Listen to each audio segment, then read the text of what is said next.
Ngayon ay try ko lang magbisaya kung maintindihan ba ng mga ibang Tagalog na malakas manglait ng Bisaya. Kani mga Tagalog bitaw sobre na kayo mamatay ragani taingno na dayen taog Bisaya.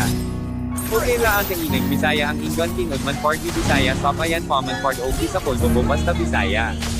Mahinaw gan sa pang pwede e-experience namong mga Bisaya Kamo bitaw mga Tagalog sobre na mo sa mga Bisaya kami na gani ang nag-adjust og Tagalog. Para masabtan lang ninyo tapos inggan anyan pagdigmi ninyo. Case basta bahala na mo kung ang inyong experience namong mga Bisaya basta ang importante dili ni pareha ninyo kay kami mga Bisaya dapos og respeto sa ubang Tagalog nagkaroon di pareha sa uban. Nahambong Riga Dagen.